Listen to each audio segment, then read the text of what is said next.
Aku mengerti sekarang bahwa cinta bukanlah soal menjaga nama besar atau meneruskan warisan.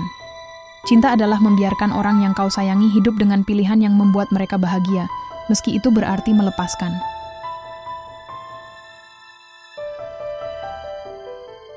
Langkah kaki Bagas terhenti. Begitu melihat sosok tubuh tergeletak di antara batu karang yang sedikit tertutup busa ombak. Ia sempat mengira itu hanya boneka, atau mungkin seseorang yang sedang tidur. Tapi tubuh itu diam. Terlalu diam. Napasnya tercekat saat mendekat dan melihat dengan jelas. Seorang gadis bule, rambut pirangnya acak-acakan, wajahnya pucat, dan bibirnya membiru. Bagas menjatuhkan alat pancingnya dan berlari ke arah tubuh itu. "Mbak, halo, denger nggak?" Tanyanya sambil menepuk pipi si gadis pelan. Tak ada respons. Tapi tubuh itu hangat, artinya masih hidup. Dengan gemetar, ia menoleh ke arah perahu kecilnya yang ditambatkan tidak jauh dari situ, lalu kembali ke gadis itu. "Ya Allah, siapa ini? Bisa tenggelam nanti kalau air pasang." Gumamnya panik. Tanpa pikir panjang, ia memanggul tubuh gadis itu ke gubuk nelayan tempat biasa ia menyimpan peralatan. Tak butuh waktu lama, kabar itu menyebar ke seluruh desa. Warga berdatangan. Sebagian membawa selimut, sebagian lagi air putih dan minyak kayu putih. "Bule? Dari mana ini anak?" tanya Pak Lurah yang datang tergopoh-gopoh. "Entah, Pak. Saya nemu di batu karang dekat pantai. Sendirian. Nggak ada identitas, nggak ada tas," jawab Bagas cepat. Gadis itu mulai siuman setelah sempat diberi air dan dihangatkan. Matanya membuka perlahan menatap orang-orang yang mengelilinginya dengan kebingungan dan ketakutan. Ia bicara, tapi hanya sepatah dua patah kata. Bahasa Inggris tapi terbata. "Where am I?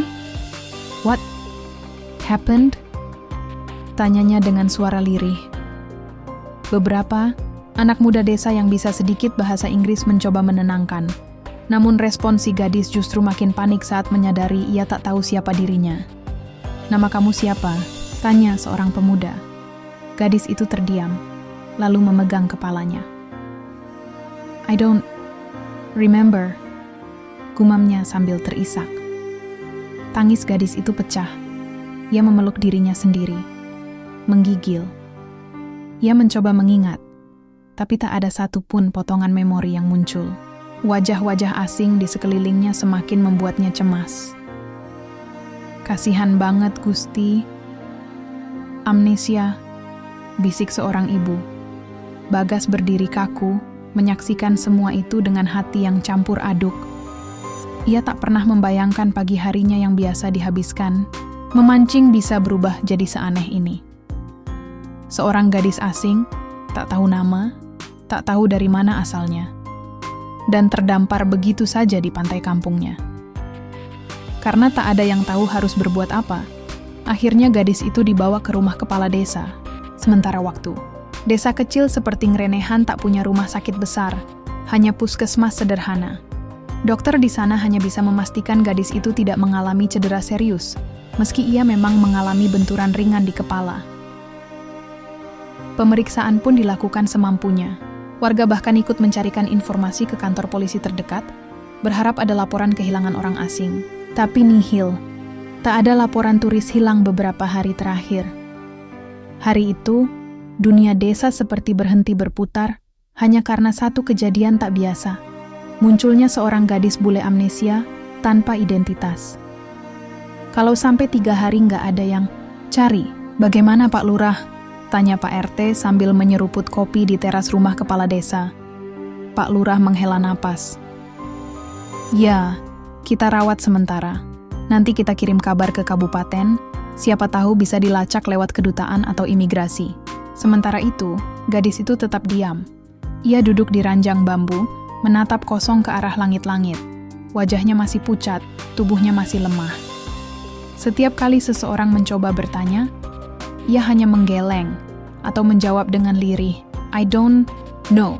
Bagas datang malam itu membawa makanan. Ia merasa punya tanggung jawab, bukan hanya karena ia yang pertama menemukannya, tapi karena matanya tak bisa lepas dari sosok gadis itu sejak pertama kali. "Makan dulu, Mbak." Miss? Bagas gugup, tak tahu harus memanggil apa. Gadis itu menatapnya sejenak, lalu berkata pelan, "Thank you. Nama kamu?" "Beneran gak ingat?" Tanya Bagas lagi, ragu-ragu.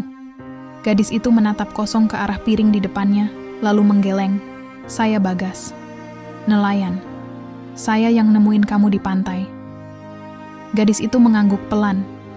Senyum tipisnya baru terlihat saat ia mengucapkan lirih, "Nice to meet you, Bagas."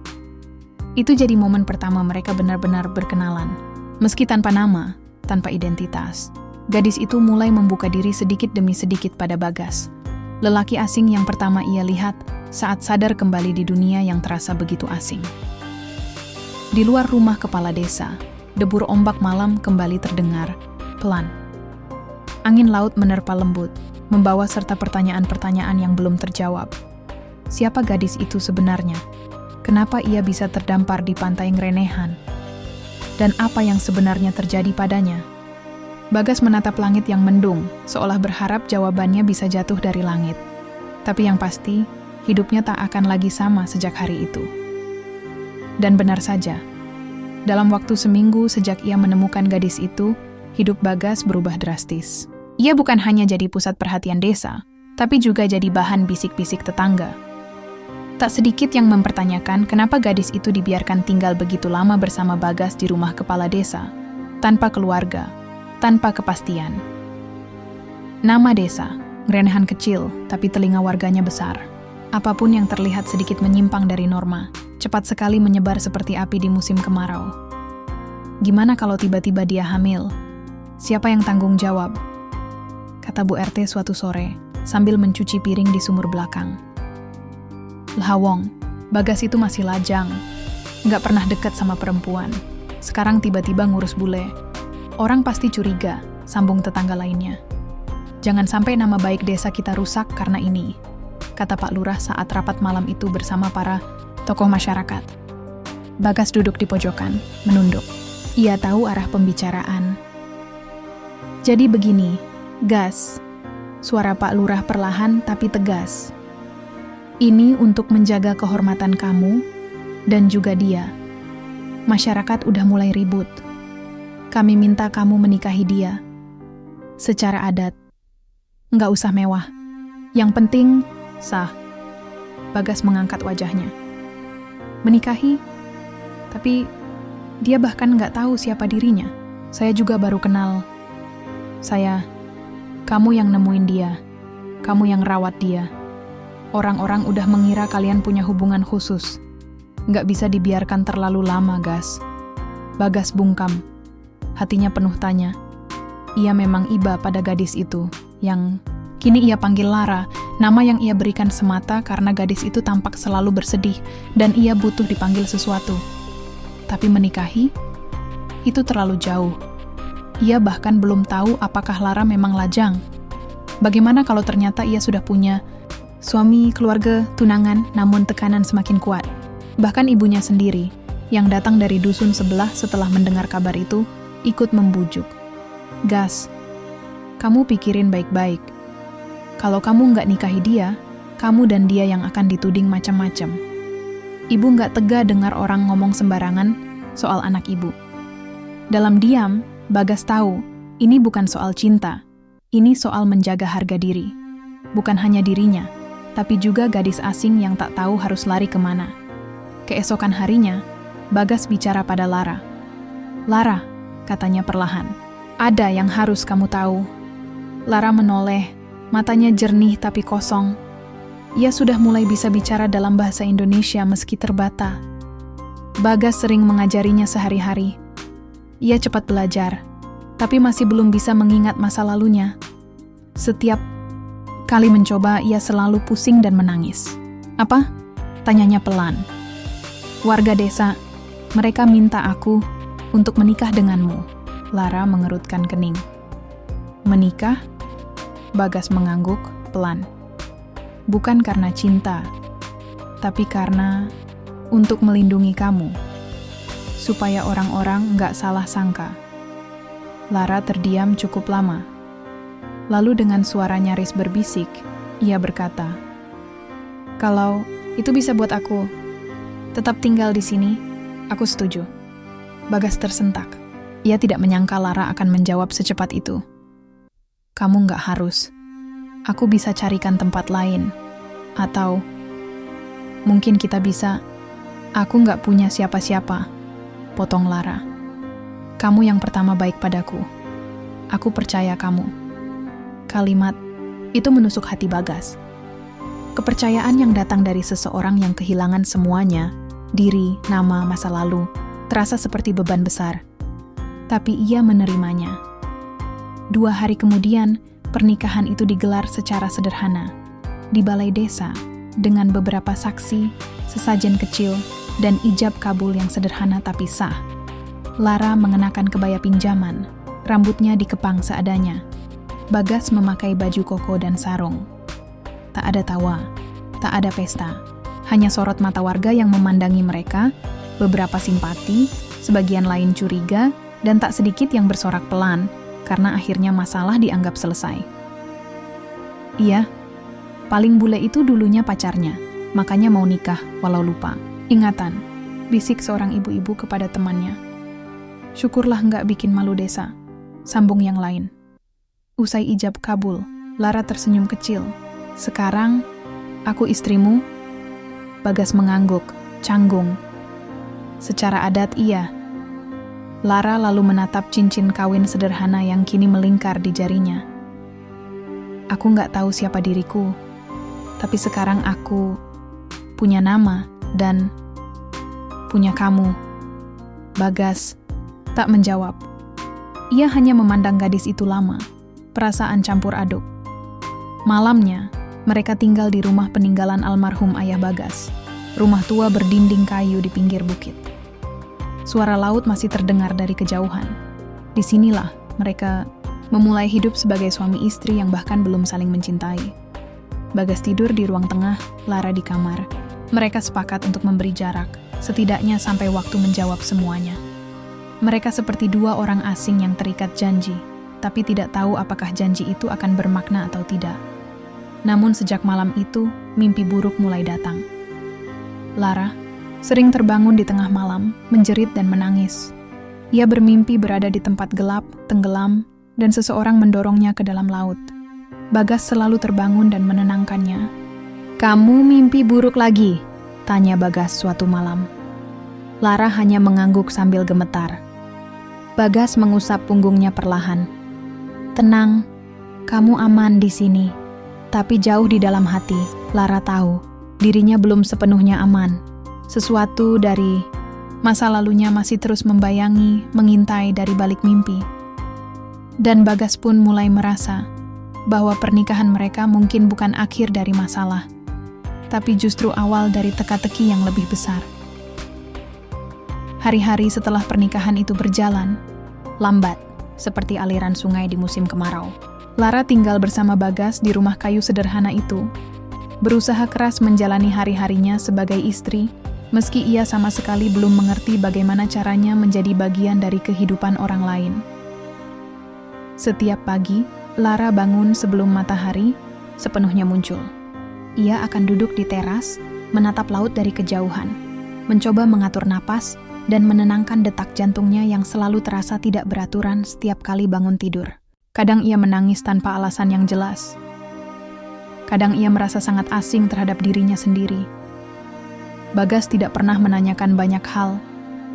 Ia hanya membuatkan teh hangat dan meletakkannya di dekat Lara. Tanpa kata-kata, tanpa tekanan. Hanya kehadiran yang tulus. "Kamu mimpi buruk lagi?" tanya Bagas suatu pagi ketika melihat mata Lara sembab. Lara mengangguk, lalu berbisik, "Air, aku tenggelam. Ada tangan besar, mendorongku ke dalam." Bagas menatapnya dalam, tapi tidak ingin memaksakan pertanyaan lebih. Ia tahu, kenangan buruk itu belum siap dikuak. Sejak hari itu, satu hal menjadi jelas. Lara takut air. Sangat takut. Setiap kali mendengar suara ombak besar, tubuhnya menggigil. Jika Bagas mengajaknya ke pantai untuk sekadar berjalan pagi, Lara menolak dengan halus tapi wajahnya pucat. Bahkan saat mencuci baju pun ia hanya berani menggunakan ember kecil di samping rumah, tak pernah mendekat ke sumur. Meski begitu, Lara berusaha belajar. Ia mulai membantu pekerjaan rumah, menyapu, memasak, dan kadang-kadang membersihkan halaman. Ia sering bertanya pada Bagas soal nama-nama benda dalam bahasa Indonesia, mencatat di kertas kecil, lalu mengulanginya setiap malam sebelum tidur. "Ini apa namanya?" tanya Lara sambil menunjuk pisang goreng yang dibuat Bagas. "Pisang goreng, pisang goreng." Ia mengulang dengan logat aneh, lalu tertawa kecil. Bagas ikut tertawa. "Kamu cepat belajar." "Karena aku mau hidup di sini," katanya lirih. Kata-kata itu membuat Bagas diam sejenak. Dalam hatinya, ada sesuatu yang mulai tumbuh. Ia tak pernah benar-benar berniat jatuh cinta. Pernikahan mereka adalah paksaan, keadaan, bukan keputusan hati. Tapi hari demi hari, wajah Lara, kesungguhannya, dan kepolosan yang ia bawa membuat Bagas tak bisa membohongi dirinya sendiri. Cinta itu memang datang tanpa undangan. Bagas mulai memperhatikan hal-hal kecil. Cara Lara menata sendok dan garpu meski tak tahu urutannya. Cara ia tertawa kecil saat berhasil memasak nasi tanpa gosong. Atau cara ia menangis diam-diam saat menonton sinetron karena tersentuh oleh cerita ibu dan anak.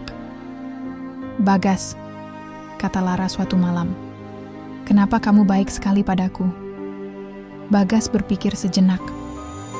"Karena kamu butuh seseorang." Lara menunduk. "Kalau nanti aku ingat siapa diriku, dan ternyata aku sudah menikah atau punya keluarga, apa kamu akan marah?" Pertanyaan itu menghantam seperti gelombang. Tapi Bagas menjawab pelan, "Aku akan sedih, tapi aku nggak akan marah. Karena dari awal aku tahu, kamu bukan milikku." Lara menggigit bibirnya. Ada rasa hangat sekaligus perih di dadanya. Ia tak tahu kenapa, tapi ada bagian dalam dirinya yang ingin tetap tinggal. Yang ingin melupakan siapa dirinya dulu, dan menjadi siapapun dirinya sekarang. Bersama Bagas, namun malam-malam tetap menjadi tantangan. Setiap kali malam tiba, ketakutan datang menghampiri Lara seperti bayangan gelap yang tak bisa diusir. Suara ombak yang memantul dari tebing selalu membuatnya gelisah. Beberapa malam ia masih menjerit dalam tidur. Bagas yang tidur di ruang tengah selalu terbangun, menghampirinya dengan segelas air dan tangan hangat di bahu. "Tenang, aku di sini," bisik Bagas berkali-kali. Lara pernah meminta maaf karena merasa merepotkan. Tapi Bagas hanya tersenyum. "Kamu enggak merepotkan. Aku justru senang kamu mau berbagi ketakutanmu denganku." Ketulusan itu yang perlahan-lahan mencairkan tembok di hati Lara.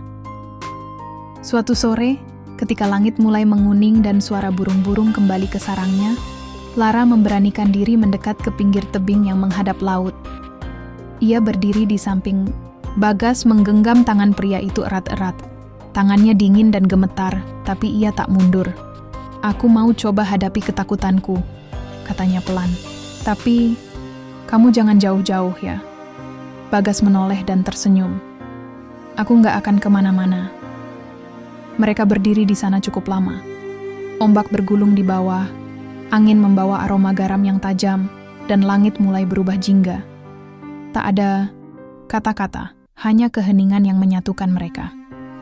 Malam itu, untuk pertama kalinya sejak pernikahan mereka, Lara tidur tanpa mimpi buruk. Bagas memperhatikannya dari balik pintu kamar yang setengah terbuka. Melihat wajah Lara yang tenang dalam tidur membuat hatinya penuh rasa syukur. Mungkin ini awal dari penyembuhan. Mungkin ini tanda bahwa cinta memang bisa tumbuh dari luka. Pelan, tapi pasti. Dan mungkin, meski Lara belum tahu siapa dirinya, ia sedang belajar menjadi seseorang yang baru. Bersama pria yang sabar menunggunya, tanpa memaksa apapun, hanya memberi ruang dan waktu. Namun jauh di desa sebelah, seorang laki-laki asing baru saja tiba. Membawa sebuah foto kusut yang hampir sobek, dan bertanya kepada setiap warga, "Apakah kalian pernah melihat gadis ini?" Sementara itu, di rumah kayu kecil yang berdiri menghadap laut, Lara duduk di beranda malam itu, memandangi langit yang bertabur bintang. Angin laut berhembus pelan, membelai wajahnya yang tampak sedih. Di pangkuannya, selimut tipis menutupi kaki. Matanya tak lepas dari langit, seolah mencari sesuatu di balik kerlap-kerlip bintang itu. Bagas berdiri di balik pintu, diam-diam memperhatikan dari dalam rumah. Sudah beberapa kali ia mendapati Lara seperti itu. Duduk diam, memandangi langit, dan tak lama kemudian meneteskan air mata. Bukan tangis histeris seperti saat mimpi buruk, tapi tangis pelan dan tenang. Menyedihkan, tapi tak bisa ia hentikan. Malam ini, ia tak tahan lagi untuk bertanya. Ia melangkah pelan keluar, lalu duduk di sebelah Lara. Mereka terdiam beberapa saat, hanya suara ombak dan desir angin yang mengisi celah waktu. "Kamu sering banget nangis sambil lihat bintang," ujar Bagas hati-hati. "Kenapa?" Lara menggeleng. "Aku nggak tahu. Tapi, setiap lihat bintang, hatiku terasa sesak. Seperti ada yang hilang." Bagas menatapnya dalam. "Apa kamu ingat sesuatu?" Lara menggigit bibirnya, mencoba menggali jauh ke dalam pikirannya yang kosong. "Enggak, hanya aku merasa pernah punya malam-malam seperti ini. Duduk bersama seseorang. Tertawa. Tapi siapa orang itu? Aku nggak tahu." Bagas terdiam. Kata-kata Lara seperti tusukan halus di dadanya. Ia sadar wanita di sampingnya ini bukan miliknya sepenuhnya. Masa lalunya adalah teka-teki yang belum terpecahkan. Dan bisa jadi, ada seseorang di luar sana yang menunggunya atau mencarinya. "Kamu percaya takdir, Bagas?" tanya Lara tiba-tiba. "Percaya. Kalau ternyata aku punya hidup lain dan aku harus kembali ke sana, kamu bakal sedih." Bagas menarik napas pelan. "Aku nggak akan bohong, aku pasti sedih. Tapi aku lebih sedih kalau kamu nggak tahu siapa dirimu." Lara menoleh menatap wajah suaminya. Suami yang dipaksakan keadaan, tapi selalu sabar dan penuh kasih. "Kamu terlalu baik, Bagas." Bagas tersenyum kecil. "Kalau kamu bukan istriku pun, aku tetap akan bantu. Karena aku tahu, kamu luka yang sedang mencari arah." Lara diam. Di pipinya, air mata jatuh perlahan. Ia tidak tahu kenapa. Ia tidak tahu kenapa rasa hampa itu semakin menyesakan setiap malam. Hatinya berkata, ada bagian dari hidupnya yang sangat penting, yang tertinggal entah di mana. Beberapa hari kemudian, Lara mulai gelisah. Ia sering termenung lebih lama. Tak hanya malam, tapi juga di siang bolong saat sedang menjemur pakaian atau mencuci piring. Ia pernah menangis tanpa suara di dapur. Bagas memeluknya, tapi lagi-lagi ia hanya bisa bilang, "Aku nggak tahu kenapa, tapi rasanya seperti ada lubang besar di dalam dada." Bagas mulai mencatat. Ia menduga, mungkin ada pola. Setiap kali Lara menangis, ia akan mencatat tanggal dan kejadian sekitarnya. Beberapa kali, tangis Lara muncul saat bulan purnama, atau saat melihat anak-anak bermain layang-layang, atau bahkan ketika mendengar lagu Jawa yang diputar tetangga. "Apa mungkin kamu pernah ke Jawa sebelumnya?" tanya Bagas suatu sore. "Mungkin," jawab Lara ragu. "Tapi, yang jelas aku takut air, dan aku benci suara keras, seperti letusan atau jeritan." Semua itu mulai membuat Bagas berpikir, masa lalu Lara tidak mungkin biasa-biasa saja. Mungkin ia tidak sekadar wisatawan asing yang tenggelam karena kecelakaan. Mungkin ada peristiwa besar yang membuatnya dibuang, atau kabur, atau hilang. Malam berikutnya, Bagas memutuskan pergi ke rumah kepala dusun untuk mencari informasi. "Kira-kira, Pak, ada laporan kehilangan bule dari daerah manapun?" tanya Bagas. Pak Lurah menggeleng. "Nggak ada. Polisi juga sudah tanya waktu pertama kali Lara ditemukan. Tapi nggak ada identitas. Bahkan sidik jari waktu diambil pun nggak cocok dengan data di kepolisian kita. Mungkin dia bukan WNA yang resmi masuk lewat bandara." Bagas menunduk. Hatinya semakin gundah. Kalau begitu, siapa sebenarnya Lara? Sementara itu, malam kembali turun. Dan seperti biasa, Lara kembali duduk di teras. Ia menatap bintang, dan kali ini ia berani berkata pada dirinya sendiri, "Aku harus tahu siapa aku. Aku harus tahu kenapa aku selalu menangis." Lalu, sekelebat ingatan datang, kilatan cahaya kamera, suara laki-laki tertawa, dentuman keras, dan air-air yang menghantam wajahnya. "Ah!" Lara berteriak tiba-tiba, tubuhnya gemetar hebat. Ia seperti terseret kembali ke malam itu. Bagas, yang baru pulang dari warung berlari menghampiri, memeluknya erat-erat. Aku ingat. Sedikit," serunya. Ada cahaya, kamera, suara pria, dan aku tenggelam. Bagas menatap wajah Lara yang basah oleh keringat dingin. Jantungnya berdetak kencang. Ini pertama kalinya sejak kecelakaan, Lara menyebut sesuatu dari masa lalu. "Kamu ingat wajah pria itu?" Lara menggeleng. Enggak, hanya suaranya. Tertawa, jahat. Lalu, dorongan. Bagas tahu ini awal dari jawaban, tapi juga awal dari ketakutan baru. Karena jika Lara mulai mengingat, maka masa lalunya akan segera menyusul. Dan bisa jadi, masa lalu itu bukan hanya tentang cinta yang hilang, tapi tentang bahaya yang masih mengintai. Sementara itu, di dusun sebelah, pria asing tadi masih menyusuri jalan-jalan kampung dengan satu foto di tangannya, foto Lara. Dan di belakang foto itu, tertulis satu kata dalam bahasa asing, property. Sementara pria asing itu terus menapaki jalan berbatu di dusun sebelah, Lara duduk di bawah pohon kelapa dekat pematang sawah. Sinar matahari pagi menari di rambut pirangnya, dan senyum kecil mengembang di bibirnya saat melihat ayam-ayam desa berlompatan mengejar cacing. Ia mulai jatuh cinta, bukan hanya pada Bagas, tapi juga pada desa ngerenehan yang sederhana ini. Bau tanah basah, teriakan anak-anak, suara lesung pagi hari, bahkan gemericik air dari bambu di pancuran belakang rumah. Semuanya terasa seperti bagian dari dirinya yang lama hilang. Namun di balik senyumnya, Lara menyimpan rasa bersalah yang terus menggerogoti hatinya. "Aku mencintai sesuatu yang mungkin bukan milikku," gumamnya lirih.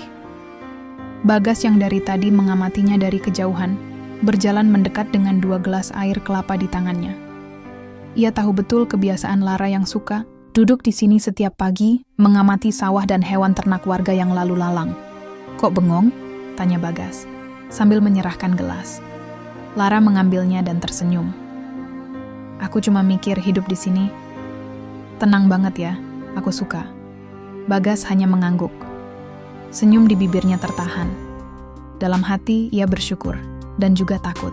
Semakin Lara mencintai tempat ini, semakin ia merasa bahwa semuanya bisa direnggut kapan saja begitu masa lalu Lara datang mengetuk. "Kamu tahu," lanjut Lara, "kadang aku merasa seperti penipu." "Penipu?" Dahi Bagas mengernyit. "Iya, aku tinggal di sini, jadi istrimu, tapi aku bahkan nggak tahu siapa aku. Nama asliku, keluargaku, atau apakah aku sudah menikah sebelumnya?" Bagas menatap mata Lara dalam-dalam. "Kamu bukan penipu, Lara. Kamu adalah kamu yang sekarang. Dan itu cukup."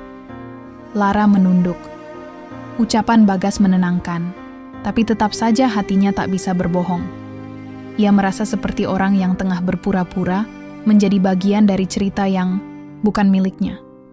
Apalagi ketika melihat tatapan tulus Bagas, lelaki desa sederhana yang rela membaginya tempat tinggal, kehormatan, dan perlindungan tanpa meminta balasan apapun. Hari-hari berlalu. Lara belajar lebih banyak tentang kehidupan desa. Ia mulai membantu ibu-ibu menumbuk cabai di dapur umum, ikut menanam bibit cabai di ladang milik tetangga, dan bahkan sesekali menyapu halaman balai desa. Anak-anak desa memanggilnya Mbak Lala. Mereka suka duduk di sekelilingnya, meminta cerita dalam bahasa Indonesia campur bahasa tubuh. Lara tidak fasih, tapi ketulusan dan mimik wajahnya membuat anak-anak terhibur. Bagas mengamati semua itu dengan diam. Setiap kali melihat Lara tertawa lepas, ia merasa dadanya hangat dan perih. Ia sadar, perasaannya pada Lara bukan lagi sekadar kasihan. Ia mencintainya sepenuh hati. Tapi ia memilih diam, karena cinta yang ia miliki tak pantas dituntut balasan. Terlebih, Cinta itu tumbuh di atas kebingungan identitas.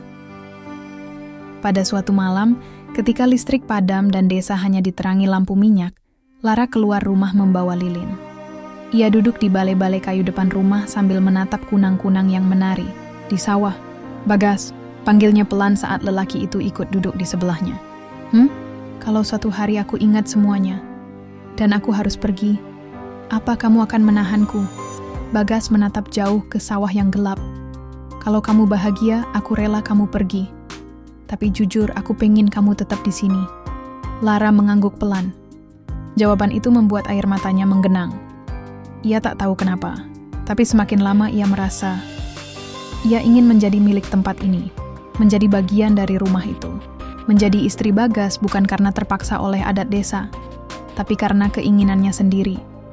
Namun, bayangan masa lalu terus mengusik malamnya. Beberapa malam terakhir, mimpi-mimpi aneh datang. Ia melihat cahaya kamera menyala-nyala, mendengar suara, laki-laki tertawa, dan perasaan tenggelam yang tak pernah bisa ia hindari. Dan dalam satu mimpinya, ia melihat bayangan dirinya sendiri di kaca. Berdandan mewah, dengan gaun berkilauan dan sorotan lampu, seperti dalam panggung besar. Lara terbangun dengan keringat dingin. "Siapa aku sebenarnya?" lirihnya. Ia bangkit, berjalan pelan ke meja kecil dekat dapur, mengambil secarik kertas dan mulai menulis. Ia menuliskan apapun yang muncul di pikirannya. Kata, gambar, simbol. Kadang tak masuk akal. Tapi ia merasa suatu hari catatan itu bisa membantunya mengingat. Pagi harinya, Bagas memutuskan mengunjungi kembali kantor desa. Ia mendengar kabar dari temannya yang bekerja sebagai relawan di Yogyakarta, bahwa ada pria asing yang mencari seorang perempuan bule, membawa foto, dan menunjukkan ke berbagai orang. Kata temannya, pria itu tidak kooperatif, tidak mau menyebut nama, tidak menjelaskan alasan mencari, dan hanya berkata, "Dia milikku, dia harus kembali." Hati Bagas mencelos. Ia tidak tahu apakah pria itu suami, pacar, atau majikan Lara. Tapi dari kalimat itu, ia merasa ada yang tak beres. Apa aku harus bilang ke Lara? Pikirnya. Tapi ia urungkan. Lara sedang mencoba mencintai tempat ini. Ia tak ingin melukai kenyamanan yang baru tumbuh itu dengan ketakutan yang belum pasti. Bagas pulang dengan wajah kusut. Dan saat membuka pintu rumah, ia melihat Lara tengah menyiram bunga sambil bersenandung kecil lagu Jawa, nada yang ia pelajari dari tetangga sebelah. Sesuatu di dalam hati Bagas terasa hangat dan retak pada saat yang sama. Ia mencintai Lara, dan mungkin Lara mulai mencintainya juga. Tapi bayang-bayang masa lalu seperti awan gelap yang semakin mendekat. Dan di kota seberang, pria asing itu kembali menatap foto yang mulai lusuh. Ia tersenyum miring dan berbisik dalam bahasa asing yang dingin. "Soon, you'll come home." Namun jauh dari hiruk-pikuk kota dan bisikan lelaki asing itu, hidup Lara dan Bagas justru terasa semakin damai. Hari-hari mereka berlalu dengan sederhana namun membahagiakan. Tak ada restoran mewah, tak ada pesta dansa seperti yang samar-samar pernah hadir dalam mimpi Lara. Tapi ada satu hal yang tak pernah ia sangka. Ia dicintai. Bukan karena rupa, harta, atau status, melainkan karena kehadirannya yang tulus. Pernikahan mereka semakin kuat dari hari ke hari. Meskipun awalnya hanya ikatan adat tanpa cinta, tapi sekarang, setiap pagi yang mereka lalui bersama, setiap tawa yang dibagikan, perlahan membentuk cinta yang nyata. Bagas tetap sosok pendiam, tapi ia kini lebih terbuka. Ia tak lagi sekadar menjaga, tapi mulai melibatkan Lara dalam setiap keputusan hidup. Warga desa pun mencintai Lara. Ia bukan lagi gadis asing yang ditolong Bagas, tapi sudah menjadi bagian dari kehidupan mereka.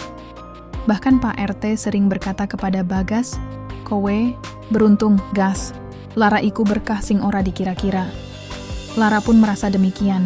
Ia mulai memanggil beberapa tetangga dengan sebutan Bu atau Mbak, meskipun kadang pelafalannya keliru dan mengundang tawa. Ia bisa membuat sambal sendiri, bahkan tahu cara membedakan rasa kelapa tua dan muda. Di desa kecil ini, ia merasa punya tempat, punya rumah, punya keluarga. Namun semua itu mulai goyah pada suatu hari yang tak terduga. Siang itu, Lara dan Bagas pergi ke kota. Salah satu warga desa, Pak Minto, jatuh dari pohon kelapa dan butuh salep pereda nyeri yang hanya tersedia di apotek kota. Karena Bagas harus mengantar hasil panen ke pasar, ia meminta Lara membeli salep ke apotek sendirian. "Apa kamu yakin bisa sendiri?" tanya Bagas di depan pasar. Lara mengangguk. "Cuma beli salep kan? Gampang. Aku bisa kok, Mas." Bagas tersenyum dan menyerahkan uang. "Kalau bingung, tanya apoteker aja ya." Setelah berpisah, Lara berjalan menuju apotek yang dimaksud. Kota terasa jauh lebih ramai dari desa. Klakson mobil, bau knalpot, dan lalu lintas yang padat sempat membuatnya panik. Tapi ia terus melangkah, satu langkah demi langkah. Setelah mendapatkan salep, Lara mampir sebentar ke minimarket terdekat. Di dalam, televisi digantung di sudut ruangan. Acara berita dalam bahasa Inggris sedang tayang, sesuatu yang jarang ia dengar sejak tinggal di desa. Saat akan membayar, telinganya menangkap kata-kata yang terdengar familiar. "Still missing after 3 months. Identified as Isabel Heller, 24-year-old daughter of media mogul Maxwell Heller, last seen in Bali." Lara menoleh cepat. Di layar, terpampang wajah seorang perempuan muda dengan rambut pirang panjang dan mata abu-abu yang menatap lurus ke kamera. Wajah itu, dirinya. Lara menjatuhkan dompetnya. Orang-orang di minimarket tidak terlalu memperhatikan. Mereka sibuk dengan urusan masing-masing, dan berita asing bukan hal yang menarik bagi mereka. Tapi bagi Lara, dunia seperti berhenti seketika. Suara reporter di layar kini terdengar seperti gema dari gua yang dalam. Polisi menganggap kasus ini sangat mencurigakan. Ayah korban telah menawarkan hadiah sebesar $2 juta bagi siapapun yang bisa memberikan informasi tentang keberadaan putrinya. Darah Lara berdesir cepat. Nafasnya tercekat. Ia mendekati layar, tak peduli orang lain menatap aneh. Tangan kirinya meraba wajahnya sendiri, seolah ingin memastikan apakah yang ia lihat benar-benar dirinya atau hanya khayalan semata. "Isabel?" bisiknya. Ia mengambil kertas dari tasnya dan mulai menuliskan nama itu. Rasanya aneh, tapi juga familiar. Nama itu menggema di pikirannya. Beberapa potongan memori mulai muncul, suara perempuan lain tertawa sambil memanggilnya Isi, lampu sorot, seorang pria berkacamata mengarahkan kamera, dan teriakan, "Action!" Lara terduduk di depan rak minuman dingin, matanya berair. Ia gemetar. Dunia yang baru saja mulai ia cintai tiba-tiba terasa rapuh dan jauh.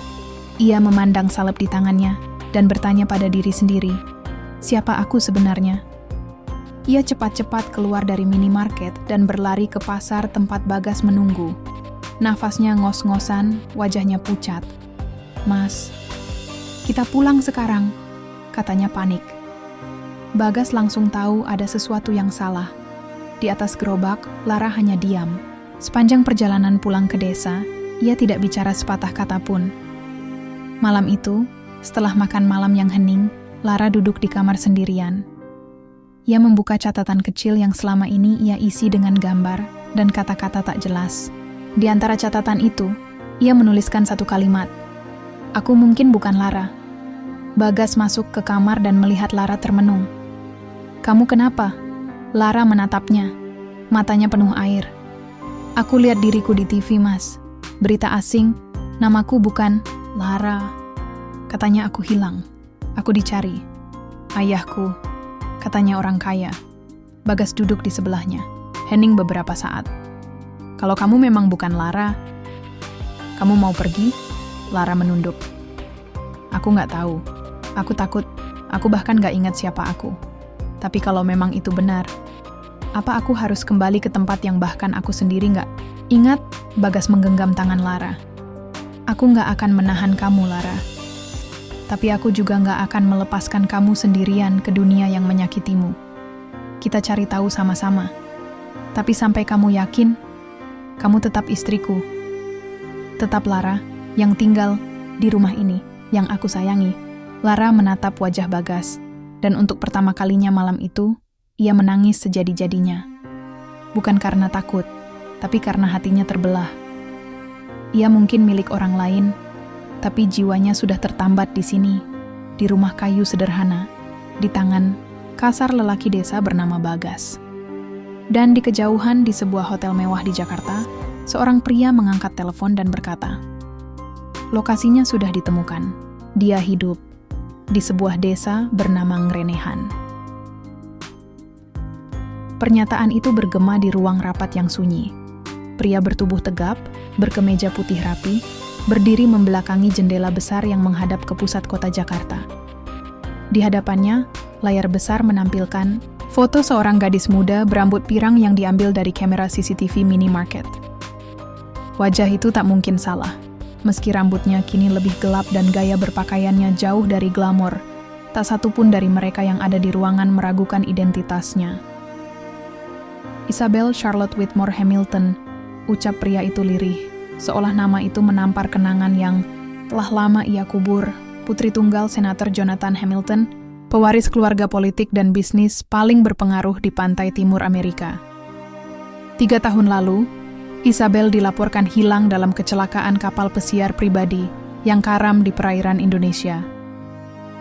Beberapa awak ditemukan selamat, beberapa jasad berhasil diidentifikasi, tapi Isabel tidak pernah ditemukan. Kabar kehilangannya menghebohkan media internasional. Teori demi teori bermunculan, penculikan, perdagangan manusia, hingga konspirasi politik. Namun seiring waktu, berita itu menghilang dari halaman depan.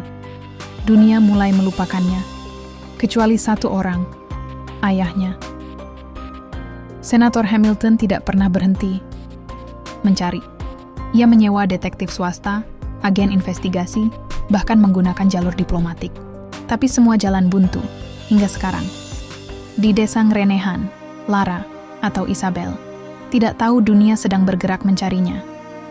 Pagi itu ia duduk di beranda, menatap sawah yang basah oleh embun. Bagas di dapur, menyiapkan teh hangat.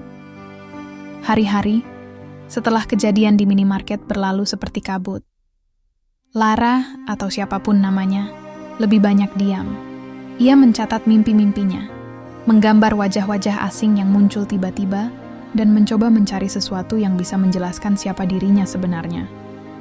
Namun satu hal yang ia tahu pasti, hatinya tertambat di sini. Lara, panggil Bagas pelan, membawa 2 cangkir teh. Ia menoleh dan tersenyum samar, senyum yang mengandung banyak beban. Aku mimpi lagi, Mas, bisiknya. Bagas duduk di sampingnya. Mimpi apa? Aku berada di kapal, ada angin kencang, lalu terdengar teriakan orang-orang. Aku melihat cahaya sangat terang, lalu gelap. Ia menggigit bibirnya, menahan emosi. Tapi satu hal yang jelas, seseorang memanggilku. Isabel. Bagas hanya diam. Nama itu seperti sesuatu yang asing dan akrab sekaligus. Ia sudah bersiap hati mendengar kenyataan apapun. Ia tahu sejak awal bahwa Lara bukan perempuan biasa. Aku merasa, aku bukan orang yang seharusnya tinggal di sini, ucap Lara lirih. Tapi aku juga gak bisa membayangkan hidupku tanpa kamu, tanpa desa ini. Bagas memegang tangannya. Aku gak akan memaksamu memilih sekarang. Tapi kalau memang kamu Isabel, kamu berhak tahu masa lalu kamu sepenuhnya. Lara mengangguk, hatinya bergejolak. Di satu sisi, ia merasa bersalah telah mencuri kehidupan sederhana ini. Di sisi lain, kehidupan yang dulu, bahkan bayangannya pun terasa asing. Hari itu, datang 2 orang asing ke desa. Mereka memperkenalkan diri sebagai perwakilan dari Kedutaan Besar Amerika Serikat. Salah satu dari mereka bernama Michael Stern, pria paruh-baya dengan raut wajah tenang namun penuh observasi. Ia datang bersama seorang wanita muda yang membawa map berisi dokumen. Mereka langsung menuju balai desa ditemani Pak Lurah. Setelah duduk dan berbasa-basi, Michael menunjukkan sebuah foto kepada Pak Lurah. Kami sedang mencari seorang warga negara kami yang diduga berada di desa ini. Namanya Isabel Hamilton. Ini fotonya. Pak Lurah terdiam. Tatapannya mengarah pada foto yang terpampang. Wajah itu, "Loh, ini Mbak Yulara?" Gumamnya tanpa sadar. Michael tersentak. "Anda mengenalnya?" Pak Lurah ragu-ragu lalu mengangguk, pelan. Kalau dari mukanya, mirip sekali. Tapi dia sekarang tinggal sama Bagas, anak sini. Sudah nikah. Namanya, yaitu Lara. Michael dan asistennya saling pandang. "Bisakah Anda mengantar kami ke rumah mereka?" Pak Lurah berdiri. "Saya enter." Rumah kayu kecil itu berdiri teduh di bawah pohon mangga. Lara sedang menjemur pakaian saat mereka datang. Ia melihat rombongan itu dari jauh dan langsung merasakan detak jantungnya melompat liar. Bagas keluar dari dalam rumah dan berdiri di sampingnya. Mikhail mendekat, membuka kacamata hitamnya, dan menatap Lara lekat-lekat. "Isabel?" tanyanya pelan. Lara menegang. Mikhail mengeluarkan selembar foto lain. Foto itu menampilkan Lara mengenakan gaun malam, berdiri di atas panggung sambil menerima penghargaan. "Kamu adalah putri Senator Jonathan Hamilton. Kamu hilang 3 tahun lalu. Kami telah mencarimu ke seluruh dunia." Lara memejamkan mata. Dunia seperti terbelah. Ia ingin menyangkal, tapi sesuatu dalam dirinya tahu.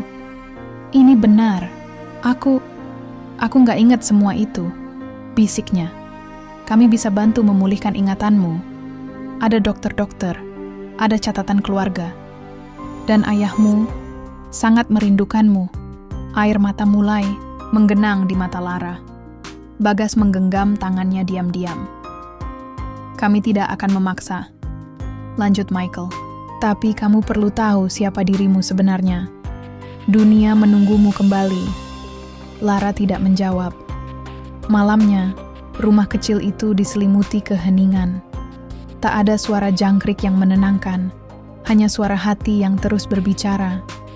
"Aku harus pergi." "Ke Jakarta," kata Lara perlahan. Bagas mengangguk pelan. "Kamu harus tahu siapa kamu sebenarnya." Lara menggenggam tangan Bagas erat-erat. "Tapi aku akan kembali. Aku janji. Aku cuma mau tahu.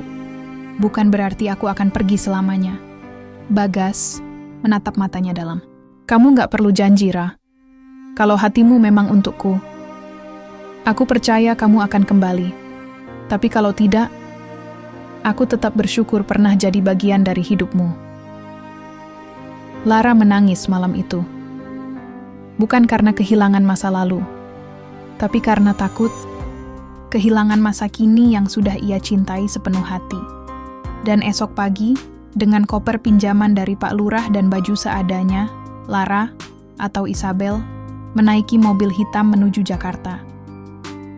Meninggalkan tanah yang membuatnya hidup kembali untuk menghadapi kebenaran yang telah lama terkubur. Mobil hitam itu meninggalkan jejak debu di jalan tanah desa Ngrenehan.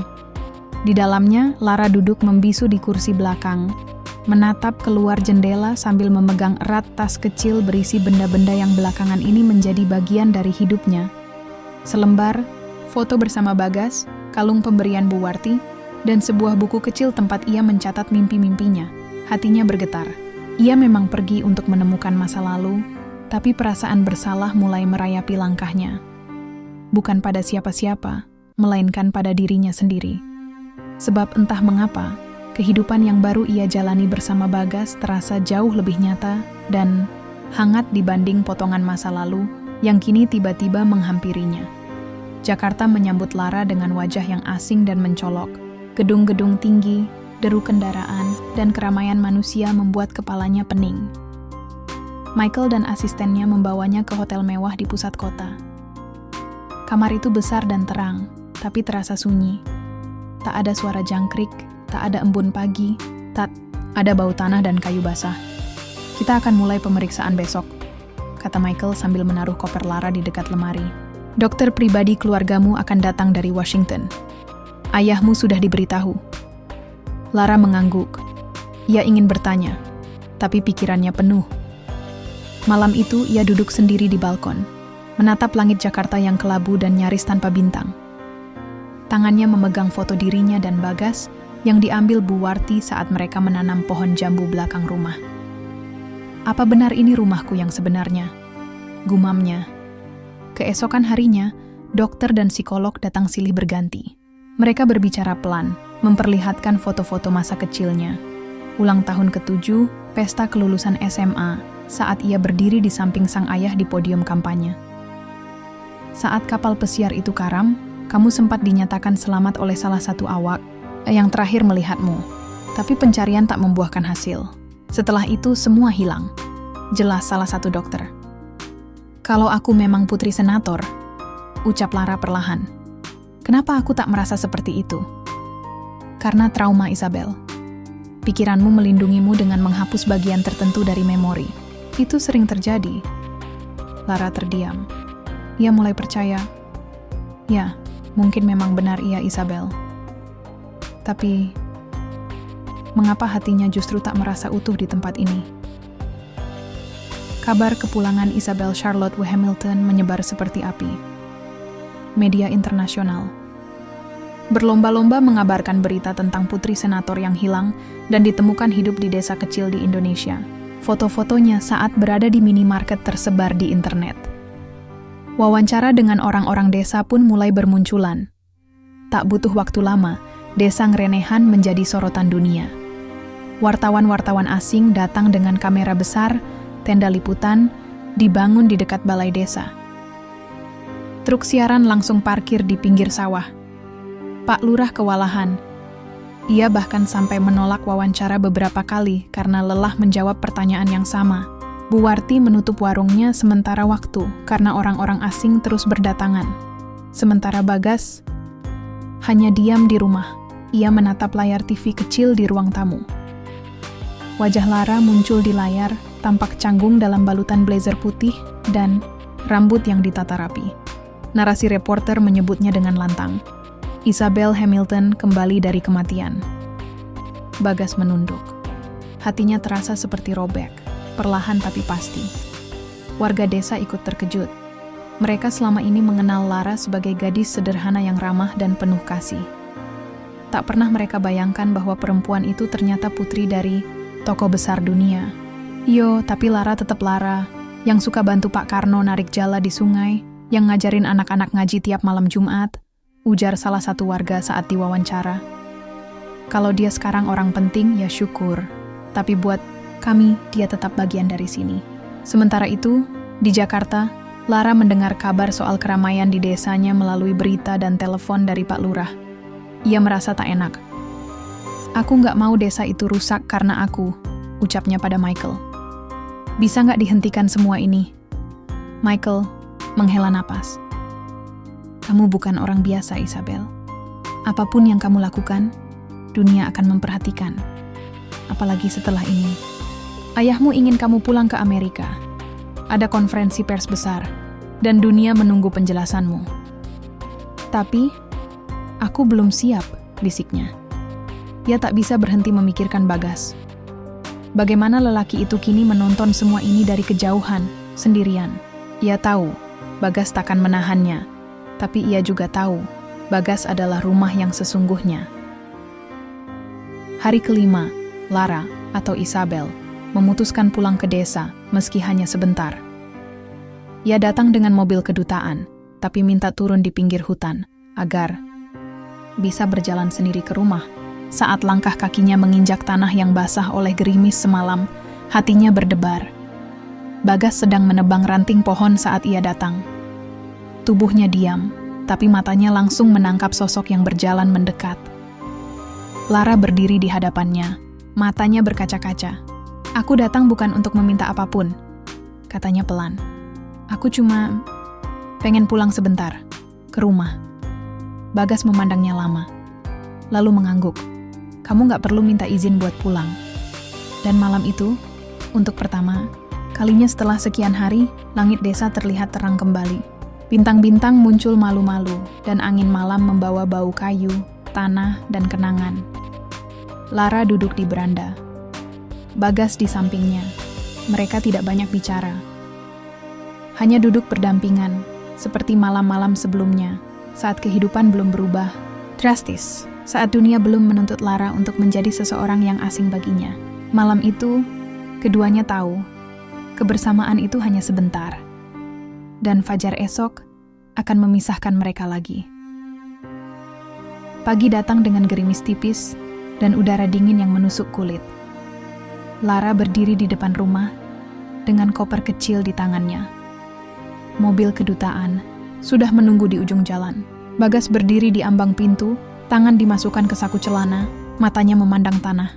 "Aku harus ke Jakarta lagi, untuk sementara," ucap Lara pelan. Katanya ada proses diplomatik, dan aku harus mulai urusan legal kalau ingin bepergian ke luar negeri. Bagas hanya mengangguk. "Kamu harus pergi." "Aku benci harus pergi," lanjut Lara dengan suara gemetar. "Tapi mereka bilang ini penting. Tentang kewarganegaraan, identitas, keluarga." Bagas menoleh perlahan. "Kamu nggak perlu jelasin, Ra. Kamu bukan milik siapa-siapa di sini. Kamu bebas memilih." Perkataan Bagas sederhana, tapi menancap tajam. Lara menggigit bibirnya, menahan air mata yang hampir jatuh. "Aku bukan pergi untuk melupakan," katanya, "tapi untuk menemukan kemana aku harus pulang nanti."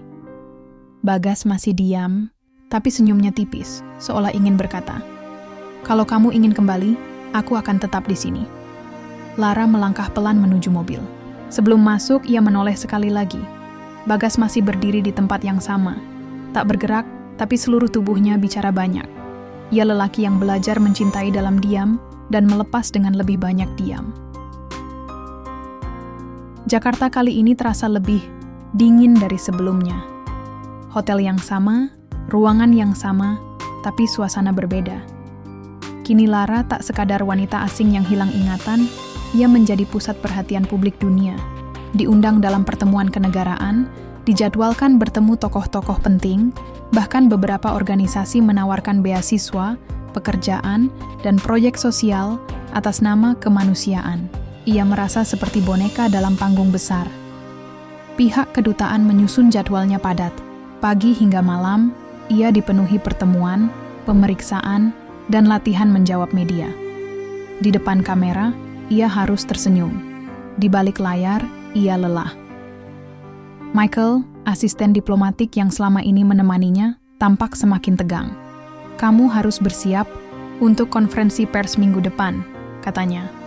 "Ayahmu ingin kamu tampil sebagai Isabel yang kuat. Dunia ingin lihat kamu baik-baik saja." Lara mengangguk.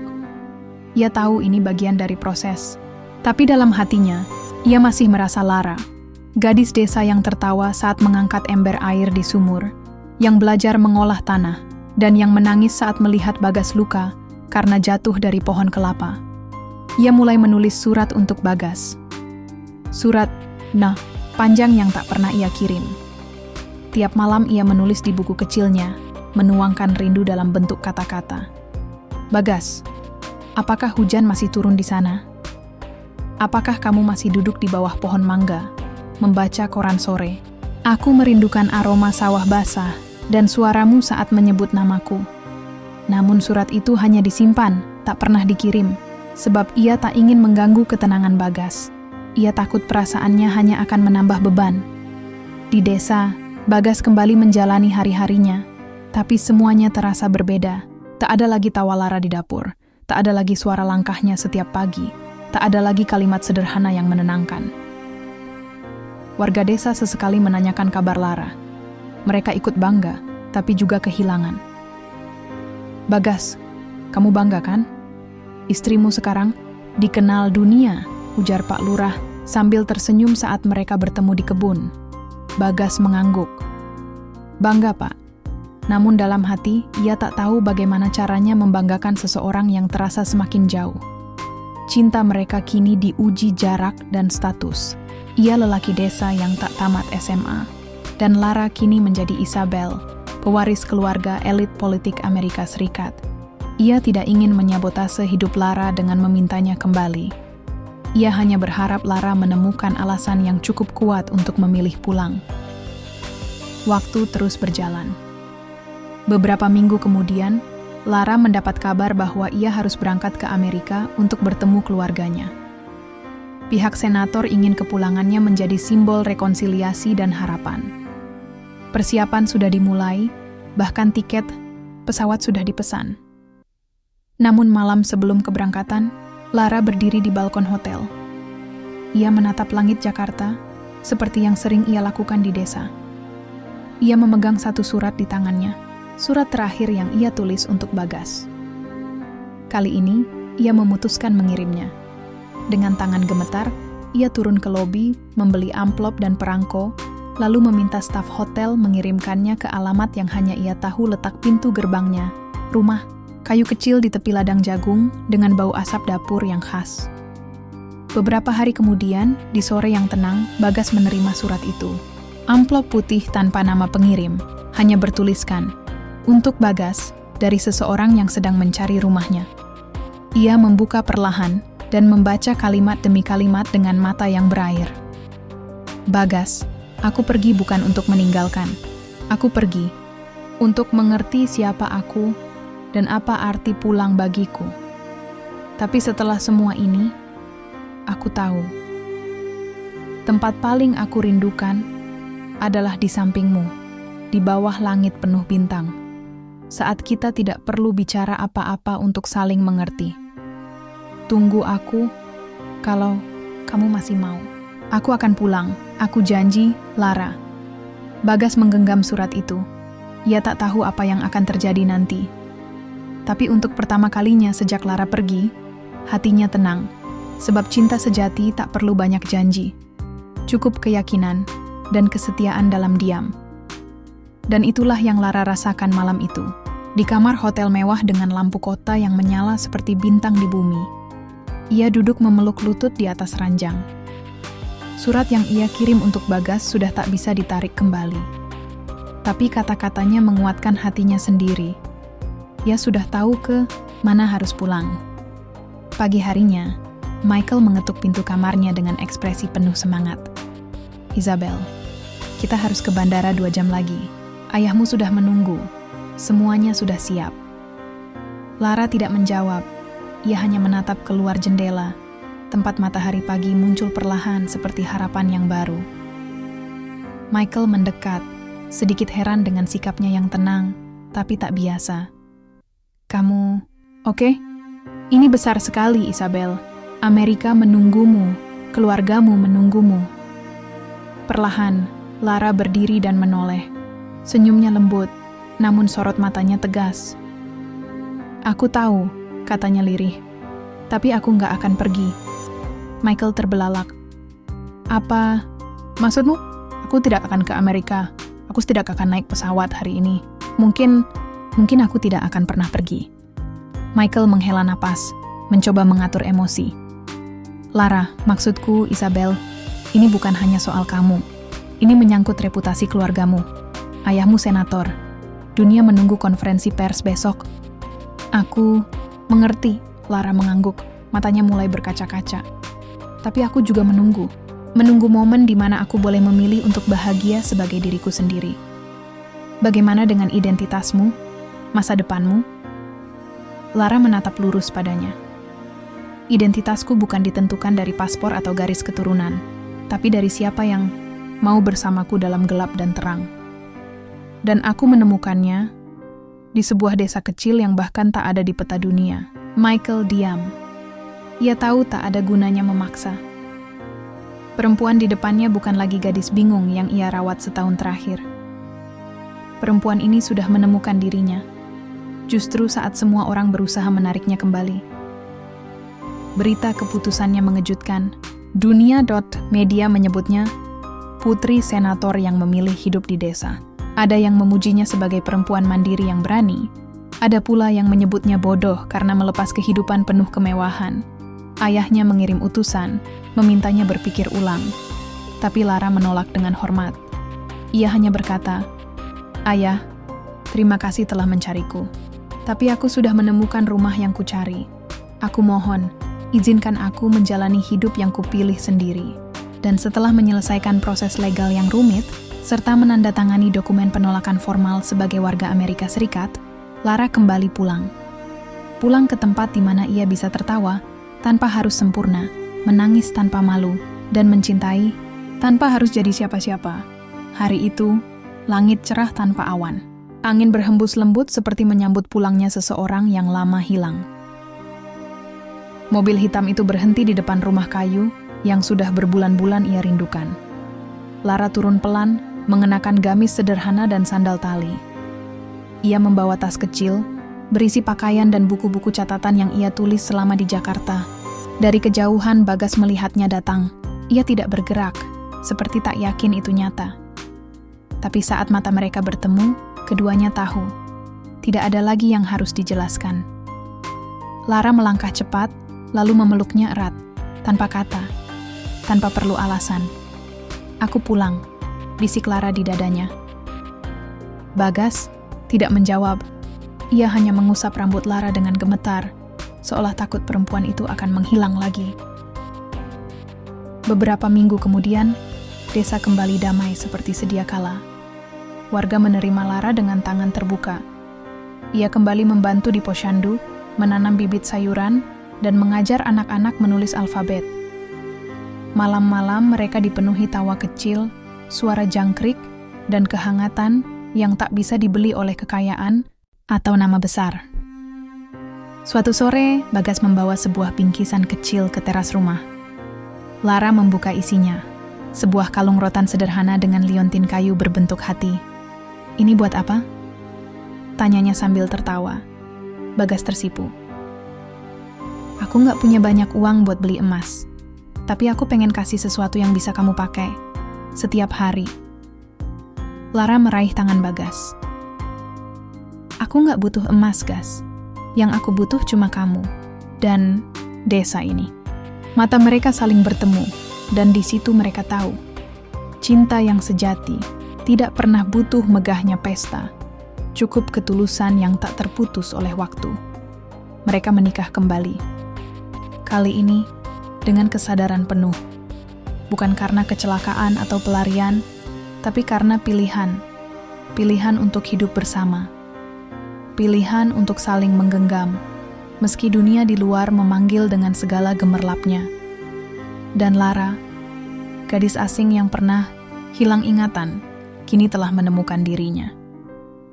Bukan sebagai putri senator, bukan sebagai simbol politik, tapi sebagai perempuan biasa yang tahu bahwa rumah adalah tempat di mana cinta sejati tidak pernah memintanya menjadi orang lain.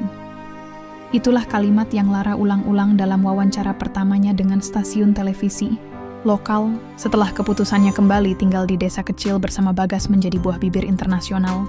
Wajahnya tenang di layar, namun sorot matanya menyala dengan keberanian. "Aku bukan Isabel lagi," ucapnya tegas. "Namaku Lara, dan ini adalah hidup yang kupilih." Wawancara singkat itu mendadak viral, disorot media nasional hingga internasional. Tagar Let Lara Choose dan Love Over Lineage trending di berbagai platform. Masyarakat dari berbagai belahan dunia mulai mengikuti kisahnya. Sebagian besar mendukung keputusannya untuk hidup dengan sederhana, jauh dari hiruk-pikuk dunia elit politik. Namun, dari balik layar diplomasi, tekanan mulai meningkat.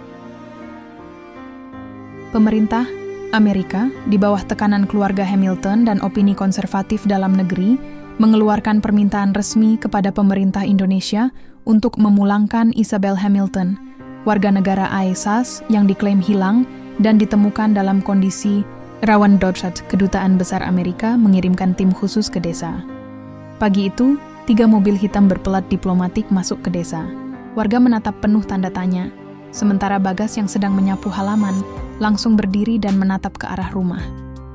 Dari dalam, Lara sudah berdiri di jendela, seolah tahu apa yang akan terjadi. Petugas kedutaan turun dari mobil, didampingi 2 pria berbadan tegap berpakaian formal. Mereka mengetuk pintu rumah kayu itu dengan sopan namun penuh tekanan. "Miss Isabel Charlotte W. Hamilton?" tanya salah satu petugas. Lara berdiri di depan mereka. Dengan tenang, ia menjawab, "Saya Lara. Kami diminta untuk mengantar Anda kembali ke Amerika Serikat. Keputusan ini dibuat oleh keluarga Anda dan sudah didukung oleh pengadilan federal. Ini menyangkut keamanan dan masa depan Anda." "Aku tidak ikut," jawabnya singkat. "Miss, ini bukan soal pilihan pribadi. Lagi, Anda adalah bagian dari keluarga senator. Negara menunggu Anda kembali. Konferensi pers besar telah dijadwalkan minggu depan. Seluruh dunia menunggu klarifikasi Anda." Lara menarik napas dalam, menatap Bagas yang berdiri beberapa meter di belakangnya, lalu menatap lurus ke arah petugas. Aku akan bicara. Tapi bukan dengan kalian, bukan di Washington. Aku akan bicara ke dunia dengan caraku sendiri. Keesokan harinya, Lara menghubungi jurnalis yang pernah mewawancarainya. Ia meminta sesi live di salah satu platform streaming terbesar. Media langsung bereaksi. Dunia ingin tahu, dan kali ini Lara yang memegang kendali. "Namaku Lara," ucapnya, dalam siaran langsung. "Aku pernah hidup sebagai Isabel Hamilton, tapi aku tidak merasa mengenal siapapun dari kehidupan lamaku. Saat aku terdampar di pantai 3 tahun lalu, aku tidak tahu apa-apa, tidak kenal siapa-siapa, dan tidak punya arah." Ia berhenti sebentar, menarik napas, lalu melanjutkan, "Tapi kemudian, aku bertemu Bagas. Ia tidak punya apa-apa kecuali kebaikan. Ia tidak tahu aku siapa, tapi tetap merawatku. Bukan karena nama atau asal, tapi karena manusiawi." Lara menatap langsung ke kamera. "Dan hari ini, aku ingin berkata kepada dunia, aku memilih hidupku, bukan sebagai simbol, bukan sebagai anak siapa, tapi sebagai perempuan yang berhak menentukan jalannya sendiri." Siaran itu ditonton lebih dari 12 juta orang hanya dalam 2 hari. Komentar mengalir. Sebagian besar mendukung. Tagar baru muncul. "And I am Lara. And stop forcing her." Dan yang paling ramai, "Enchantre cinta lokal V Senator." Netizen menyelidiki dan mengecam tekanan politik yang diterapkan keluarga Hamilton terhadap Lara. Yang mengejutkan, beberapa aktivis feminis internasional, tokoh HAM, dan bahkan selebritas global ikut bersuara. Mereka menyebut apa yang dilakukan terhadap Lara sebagai penghilangan hak asasi untuk memilih identitas dan cinta. Media menggali lebih dalam. Banyak yang mempertanyakan, apakah yang dilakukan keluarga Hamilton benar-benar demi kebaikan Lara atau hanya demi pencitraan politik. Lara menjadi simbol baru, bukan karena ia terkenal, tapi karena keberaniannya untuk menolak tunduk pada kekuasaan yang dibungkus kepedulian. Di desa, suasana berubah. Warga mendukung sepenuhnya. Mereka menjaga Lara dari kerumunan wartawan dan mengusir siapapun yang datang dengan niat buruk. Bagas tetap diam, tapi sikapnya protektif. "Kalau mereka paksa kamu pergi, aku ikut," katanya suatu malam di teras. Lara tertawa kecil. "Bagas, kamu nggak bisa ninggalin ternak dan kebun cuma buat ikut aku ke negeri jauh, yang bahkan belum tentu bisa menerimamu." Bagas memandang ke bintang-bintang di langit.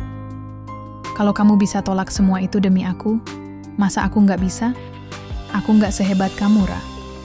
Tapi kalau itu satu-satunya cara supaya kita tetap bersama, aku bakal tempuh." Lara menggenggam tangannya. "Terima kasih. Tapi sekarang, kita nggak perlu pergi kemana-mana. Dunia akhirnya mendengar suara kita." Di Washington, Senator Hamilton akhirnya muncul dalam konferensi pers. Ia berkata singkat, "Sebagai seorang ayah, aku mencintai putriku. Tapi sebagai pemimpin, aku belajar bahwa cinta sejati adalah melepaskan."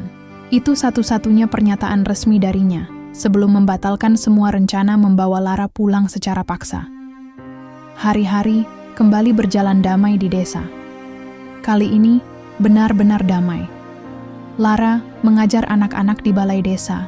Bagas mulai menanam jahe, merah yang katanya punya nilai jual tinggi. Mereka tak butuh rumah besar, hanya ruang kecil yang penuh kehangatan. Cinta mereka bukan kisah dongeng, tapi nyata, karena mereka mempertahankannya di tengah tekanan dunia. Dan kini, tak ada lagi yang bisa memisahkan Lara dari hidup yang ia pilih. Keputusan itu ternyata bukanlah akhir dari segalanya. Justru, itu menjadi awal dari sebuah fase baru. Fase di mana Lara benar-benar menetapkan siapa dirinya dan apa yang ingin ia jalani dalam sisa hidupnya. Seminggu setelah pernyataan Senator Hamilton yang viral itu, sebuah surat resmi dikirimkan langsung dari Washington ke kediaman sederhana milik Bagas. Surat itu dibawa oleh seorang kurir dari kedutaan, lengkap dengan stempel hukum dan tanda tangan notaris. Isinya adalah pengumuman bahwa seluruh aset atas nama Isabel Charlotte W. Hamilton, termasuk saham di beberapa perusahaan besar, properti di Amerika, rekening bank luar negeri, dan jaminan pensiun keluarga Hamilton, akan segera dialihkan kepadanya. Nilainya tidak main-main, diperkirakan mencapai lebih dari 100 juta dolar. Namun, Lara tidak menunjukkan antusiasme sedikit pun. Ia hanya menatap dokumen itu dengan datar, lalu meletakkannya di atas meja dan kembali mengaduk sayur bayam di dapur. Bagas, yang sedari tadi duduk membaca surat itu, mencoba membuka suara. "Ra, kamu yakin mau nolak semua ini?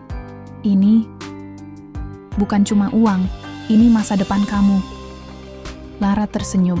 "Justru karena itu masa depanku, aku harus pilih dengan sadar. Aku sudah hidup dalam dunia seperti itu. Aku tahu, rasanya menjadi bagian dari sistem yang segalanya serba ada. Tapi hampa." Ia menghela napas. "Aku memilih hidup yang membuatku merasa utuh, bukan hidup yang hanya mengisi rekening, tapi mengosongkan hati." Hari-hari berikutnya, tawaran demi tawaran, datang silih berganti. Pihak pengacara keluarga Hamilton menelepon berkali-kali, meminta Lara mempertimbangkan kembali. Mereka menyarankan agar dia menerima saja warisan itu, lalu membagikannya jika memang tidak mau menyimpannya sendiri. "Sumbangkan, donasikan, berikan ke yayasan amal. Asal Anda tanda tangan dulu, Miss." Suara perempuan dari seberang telepon mencoba membujuk. Namun Lara tetap pada keputusannya. Ia bahkan mengeluarkan pernyataan publik singkat melalui media yang dulu pernah mewawancarainya. "Aku tahu apa yang kulakukan. Aku tidak butuh validasi dalam bentuk uang atau warisan. Warisan yang paling berharga sudah kutemukan di sini, di desa. Ini bersama orang-orang yang mencintai tanpa syarat. Bersama Bagas yang mengajarkanku bahwa cinta tak harus bertabur mewah." Keputusan Lara sontak membuat dunia gempar lagi. Banyak yang kagum, lebih banyak lagi yang tak percaya. Apa benar ada orang yang menolak 100 juta dolar hanya demi tinggal di gubuk dan menanam kangkung? Tulis salah satu media barat. Netizen bereaksi. Lagi-lagi tagar ramai. "Sekarang Lara bukan untuk dijual. Storm harta bukan segalanya." Bahkan muncul komunitas baru yang menamakan diri Lara Easts, yang terinspirasi hidup minimalis dan sadar makna seperti Lara. Sementara itu, di desa, kehidupan kembali berjalan normal. Lara tetap mengajar di balai desa. Ia dan Bagas memulai kebun kecil bersama, kini lebih terorganisir, dengan tambahan beberapa tanaman rempah karena Lara senang bereksperimen dengan bumbu dapur. Mereka membangun rumah kecil baru di sebelah rumah kayu lama, bukan karena ingin mewah, tapi karena ingin punya tempat baca yang lebih terang. Suatu sore, saat mereka duduk di beranda rumah, memandang matahari yang perlahan tenggelam di balik sawah, Bagas membuka suara. "Ra, kamu tahu, waktu pertama kali aku temukan kamu di tepi pantai, aku nggak pernah nyangka kamu orang penting. Tapi aku juga nggak nyangka kamu bakal nolak dunia demi tetap di sini." Lara tersenyum. "Mungkin karena kamu juga nggak tahu kalau kamu lebih berharga dari seluruh dunia itu sendiri." Bagas tertawa kecil, lalu mengusap kepala istrinya dengan penuh sayang. "Kadang aku takut, Ra." "Takut apa?" "Takut kamu nyesel." Lara menatapnya dalam-dalam. "Kalau nanti kita tua, dan aku duduk di sampingmu sambil minum teh panas, dan lihat anak-anak desa main di halaman, satu-satunya penyesalan yang aku punya cuma satu. Kenapa aku nggak ketemu kamu lebih cepat?" Bagas terdiam. Dadanya terasa hangat. Dalam kesederhanaan, kalimat itu terasa seperti emas. Sementara dunia terus sibuk dengan keributan, mereka memilih diam. Sementara banyak orang memburu harta dan kuasa, mereka memburu makna dan kebersamaan. Dan dalam sunyi desa itu, cinta mereka tumbuh, seperti tanaman yang disiram pagi hari. Perlahan, tenang, tapi pasti. Lara tak lagi peduli siapa dia dulu, Isabel. Hamilton mungkin akan tetap tercatat di dokumen hukum. Tapi di hati Bagas, dan di buku harian yang kini ditulis Lara setiap malam, hanya ada satu nama, Lara. Dan Lara bukan simbol. Bukan putri senator. Bukan tokoh media. Lara adalah seorang istri, seorang guru, seorang perempuan biasa yang memutuskan hidup dengan cara yang luar biasa, dengan mengikuti suara hatinya sendiri. Dan pada suatu pagi yang tenang, Saat embun belum sepenuhnya mengering dari ujung-ujung daun di kebun kecil mereka, sebuah surat tiba. Amplopnya tebal, kertasnya berstempel resmi dan berkepala elang berwarna emas. Bagas yang menerima dari kurir, membacanya pelan dengan kening berkerut, sebelum menyerahkannya kepada istrinya dengan hati-hati. "Ini dari ayahmu," katanya lirih. Lara menatap amplop itu dalam diam. Untuk sesaat, jantungnya berdegup lebih cepat. Ia sudah lama tidak mendengar kabar dari Senator Hamilton.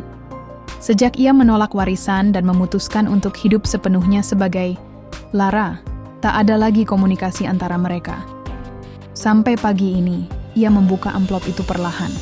Di dalamnya hanya ada selembar kertas tebal dengan tulisan tangan rapi dan kaku, tulisan yang sangat ia kenali.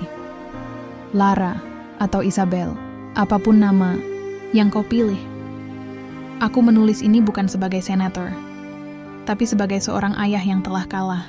Kalah oleh cinta yang tak bisa kubeli, tak bisa kudikte, dan tak bisa kugantikan dengan apapun. Aku mengerti sekarang bahwa cinta bukanlah soal menjaga nama besar atau meneruskan warisan.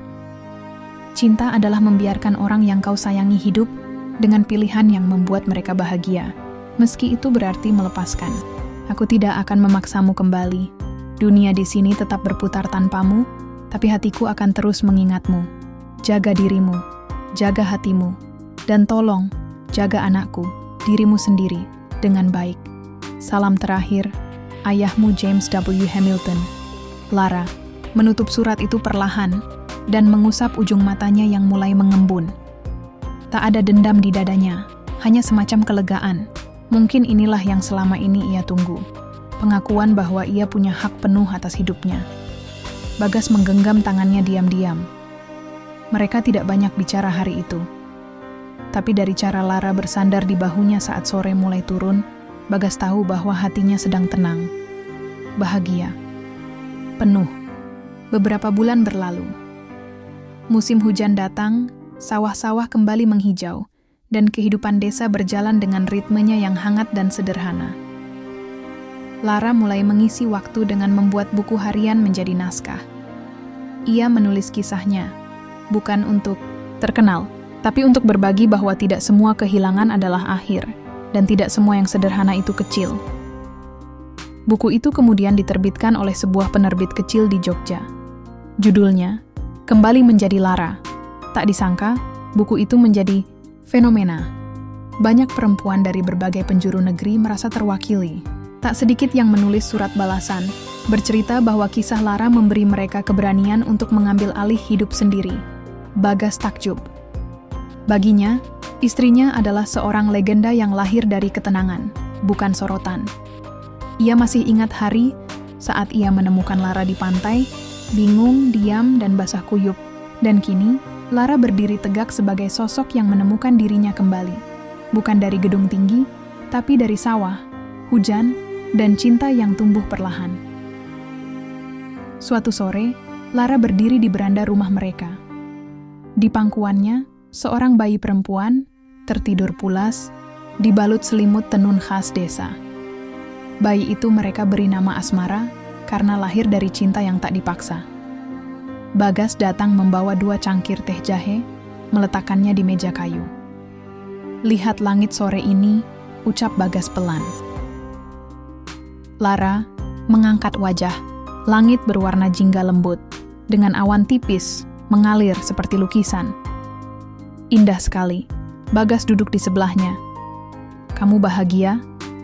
Lara tersenyum, menatap wajah kecil putri mereka, lalu menoleh pada suaminya. "Lebih dari itu, aku utuh." Mereka diam, tenggelam dalam keheningan yang justru penuh suara. Suara dedaunan, jangkrik di kejauhan, dan detak hati yang seirama. Tak jauh dari rumah mereka, anak-anak desa tertawa riang di halaman sekolah kecil yang kini diberi nama Sekolah Lara, tempat Lara mengajar, menginspirasi, dan menyentuh jiwa-jiwa muda dengan kelembutan dan keberanian. Di belahan dunia lain, seorang pria tua duduk di taman belakang rumahnya yang megah. James W. Hamilton, kini pensiun dari politik, membaca ulang surat yang pernah ia tulis untuk putrinya, Foto Lara bersama Bagas dan bayi mereka terbingkai di meja kecil di sampingnya. Aku kalah oleh cinta. Gumamnya lagi, tapi kali ini dengan senyum bangga. Ia tahu, kadang cinta tak harus dimiliki. Cukup diberi ruang untuk memilih sendiri tempatnya, bertumbuh. Dan Lara, gadis yang dulu ia bentuk menjadi ikon masa depan politik, kini telah memilih takhta yang lebih tinggi dari kekuasaan. Menjadi seorang istri yang dicintai, ibu yang penuh kasih, dan perempuan yang setia pada suara hatinya. Akhir, bukanlah kehilangan. Kadang, akhir hanyalah jalan pulang menuju awal yang sebenarnya.